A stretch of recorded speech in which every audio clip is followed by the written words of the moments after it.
Si tu ne peux pas être un professeur pour ta femme, tu n'as pas le droit de te marier parce que tu ne peux pas rester en mariage. Si tu ne peux pas t'occuper de ta femme comme tu t'occupes de ta fille que tu as accouchée, ou tu pries pour elle, tu payes son école, tu souhaites qu'elle devienne grande. Quand elle fait une erreur, ça te fait mal, mais tu fais tout pour arranger l'erreur de ton enfant, afin que ton enfant ne voie pas la honte. Tu dois traiter ta femme comme ton enfant. C'est là où l'amour de l'homme commence. Le problème que nous avons avec le mariage aujourd'hui, c'est que les hommes sont devenus émotionnels, les hommes sont devenus charnels, les hommes ne sont plus matures, les hommes ne savent plus se tenir pour leur ménage, les hommes ne savent plus faire des sacrifices pour bâtir leur maison. Les hommes veulent quelque chose qui est rapide et qui leur fait plaisir. Ils ne veulent plus se sacrifier. Tant que l'homme ne peut pas se sacrifier, il ne peut pas avoir mariage. C'est là que quand Dieu a voulu donner une femme à Adam, la première chose que Dieu a fait mourir Adam avant de lui donner une femme. Parce que si Adam est vivant, c'est impossible qu'il ait une femme. Si Adam est le genre de personne qui est toujours là,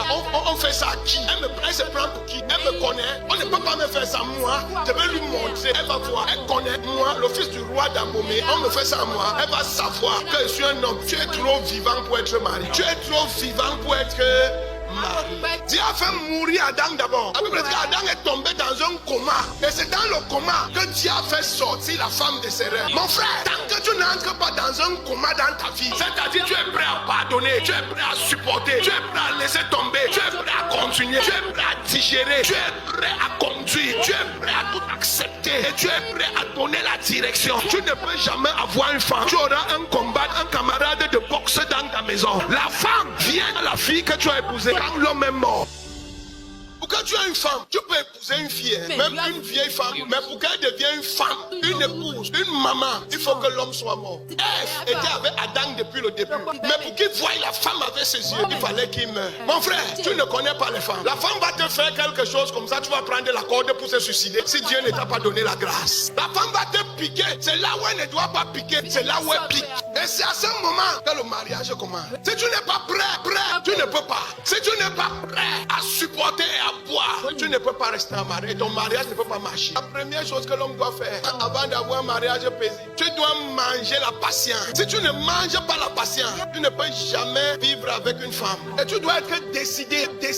Et tu dois être préparé qu'il y a des choses que tu vas accepter. Il y a des choses auxquelles tu vas faire face. Il y a des blessures que tu vas concevoir. Et tu dois être préparé à continuer malgré ces choses. Parce que tu sais où tu es en train d'aller avec ta maison. L'homme est le chef de la maison, pas pour donner les ordres. L'homme est le chef de la maison pour conduire la maison à une destination. L'homme est à la fois professeur et élève dans l'école ou dans l'institution du mariage. La Bible dit, homme aime ta femme. Dieu n'a jamais demandé à la femme d'aimer son mari. La personne qui doit aimer, ce n'est pas la femme. La personne qui doit aimer, c'est le mari. Si la femme commence à t'aimer, ça va mettre le monde où ton mariage est à l'envers. La femme n'a pas besoin de t'aimer. La femme doit te respecter et t'honorer. On dit que la femme soit soumise. Elle doit respecter et honorer son mari. Mais celui qui aime, c'est l'homme. Il y a des maisons que Dieu a bénies. Dieu a donné des grands enfants. Dieu a donné la grâce. Et Dieu a préparé une grande destinée pour demain. Mais l'homme n'a pas pu être patient, supporter les caprices, les trahisons, les déceptions. Il n'a pas pu. Et il a divisé sa maison. Et il a perdu la destination et la bénédiction. Non, Dieu ne va jamais demander à la femme, qu'est-ce que tu as fait de la maison que je t'ai donnée? Parce que ce n'est pas à la femme que Dieu a donné la maison, c'est à l'homme. Quand la femme a péché, Dieu n'a pas demandé à la femme, Dieu a demandé à Adam, qu'est-ce que tu as fait de la maison que je t'ai confiée? Ce n'était pas Adam, mais c'était la femme. Mais c'est à Adam que tu as demandé les comptes. Si tu chasses ta femme parce qu'elle t'insulte, ou bien tu changes de comportement à la maison parce que ta femme est arrogante, ta femme est insolente, mon frère, tu vas perdre ta bénédiction et celle que tu vas prendre là, c'est elle qui va venir te tuer parce qu'elle sera pire que ta femme. Parce que ce n'est pas elle le problème, c'est toi le problème. Tu n'as pas changé, tu n'as pas grandi, tu n'as pas évolué. Un garçon est différent d'un homme, un géniteur est différent d'un papa, un petit ami est différent d'un époux.